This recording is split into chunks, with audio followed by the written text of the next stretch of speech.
Hello guys, welcome back to my YouTube channel. तो आज मेरा दिमाग बहुत ज़्यादा डिस्टर्ब है, बहुत ज़्यादा परेशान हूँ मैं, क्योंकि मेरे साथ कुछ ऐसा हुआ है कि मैं आपको बता नहीं सकती।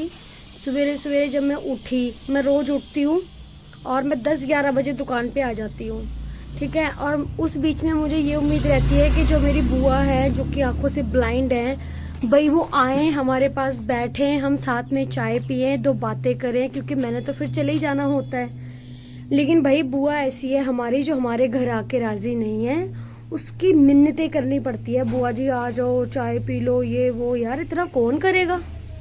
कौन सी ऐसी बहू होगी जो इतना करेगी? है भाई, मैं इतना पूछती हूँ उनको, इतना उनका करती हूँ, फिक्र करती हूँ, सब कुछ है, फिर भी वो मेरे साथ में ऐसे कर रहे हैं। भाई मेरे होते वो मेरे घर नहीं आते, मुझे बहुत गुस्सा चढ़ता है। अब आप बताओ मैंने क्या गलत बोल दिया? भाई वो ब्लाइंड है, मैंने उनको आज बोल दिया है, मैं कहा 10 से 15 दिन हो रहे हैं आप मेरे घर नहीं आ रहे हो, भाई क्यों नहीं आ रहे हो? तो अब अगर आपको मुझसे प्रॉब्लम है तो आप, जब मैं होती हूँ तब मत ही आओ, उसके बाद ही आना, क्योंकि वो कभी नहीं आते। आप सब मेरी वीडियो देख सकते हो, है ना, मैंने कुछ भी गलत नहीं बोला किसी को भी, है ना। अब ये अगर ससुराल वालों को गलत लगता है तो इसमें मेरी कोई गलती नहीं है, वो तो उनकी अपनी सोच है। पर मैं किस वे में बोल रही हूँ और क्यों बोल रही हूँ, ये उन लोगों को समझना चाहिए। मैं सोचती हूँ चलो यार, वो आंखों से नहीं देख सकते तो उनका करना चाहिए उनको, है ना, उनका दिल लगा के रखना चाहिए। लेकिन जब वो आएंगे तभी तो ये सब होगा ना। अब उनके बगैर आए तो कुछ हो नहीं सकता। अब मैं अकेली तो एफर्ट कर नहीं सकती, वो अपनी बड़ी भाभी के पास बैठी रहती है। अब आप बताओ कि मैं गलत हूँ इस जगह पे?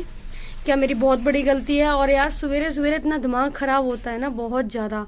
वो तो मेरे में हिम्मत है जो ऐसे परिवार के साथ रह रही है, वरना कोई लड़की नहीं रह पाएगी। आप लोग सोच के देखो मैं कितना खुश रहती हूँ सबके साथ में, है ना। भाई भगवान की कृपा है, मेरे पास दुकान है, सब कुछ है, नहीं तो मैं तो पागल ही हो जाती। आप सबने शायद उनकी वीडियोस देखी होंगी, वो बिल्कुल टोटली ब्लाइंड है, उनकी पेंशन भी लगवा दी है हमने, है ना। और फिर भी बंदा हमारे पास आके ना बैठे, हमसे दो बातें ना करे, तो कितना गुस्सा चढ़ेगा। अगर उनको हमारी किसी बात का बुरा लगा है तो वो हमें आके क्लियरली कह सकते हैं।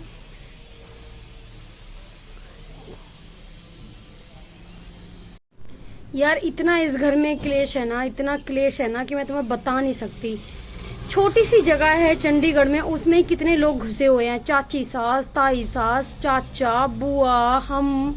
यार छोड़ते ही नहीं है बंदे, ये नहीं सोचते कि हाँ ठीक है भाई, जिनका कोई हिस्सा भी नहीं है वो भी बीच में घुसे हुए हैं। मतलब कि मेरी ताई सास, उसका कोई हिस्सा नहीं है, वो फिर भी बीच में घुसी हुई है, ठीक है। वो ये नहीं सोचते कि हाँ भाई ये बच्चे आगे बढ़े, इनका घर बने, इनका परिवार बढ़े, ये खुश रहें, ये है वो है। वो कुछ नहीं सोचते यार, उनको सिर्फ अपना दिखता है कि भाई मैं खुश रहूं, बाकी दुनिया जाए भाड़ में। मैंने अपनी आंखों से देखा है यार, अगर मैं गलत होती ना, मैं हनुमान जी की कसम खा के कह रही हूँ, आज मंगलवार है, उस बंदी ने एक बार हमारे बारे में नहीं सोचा कि हाँ भाई ये बच्चे रह रहे हैं, चलो इन्हें रहने दो, ये मैं क्या करूंगी रह के यहाँ पे, या तो ये हो। हमने उनको ये भी बोला है कि आपको यहाँ से जाने की जरूरत नहीं है, आप हमारा घर बन जाने दो, फिर उस घर में हम आपका एक ऊपर कमरा बना देंगे, वहीं पे आप हमारे साथ रह लेना।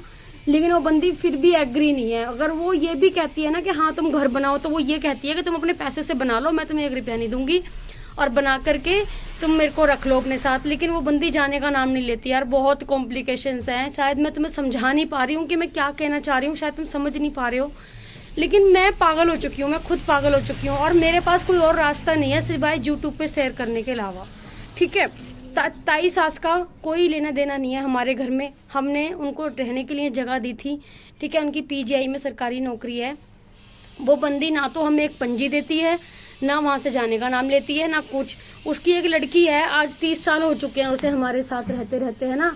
तो बंदे को थोड़ा सोचना चाहिए कि हाँ भाई चलो अब मैं ये घर खाली कर दूं, क्योंकि हमने बनाना है भाई, हमारी पूरी जिंदगी पड़ी है, हमने अपना फैमिली प्लानिंग भी करनी है, बहुत कुछ करना है। अगर हमने नहीं भी बनाना तो तुम ऐसा करो ना भाई, हमें थोड़े पैसे दे दो, मिलजुल के हम तुम्हारा भी एक कमरा बना देंगे और बाकी भी घर बना लेंगे।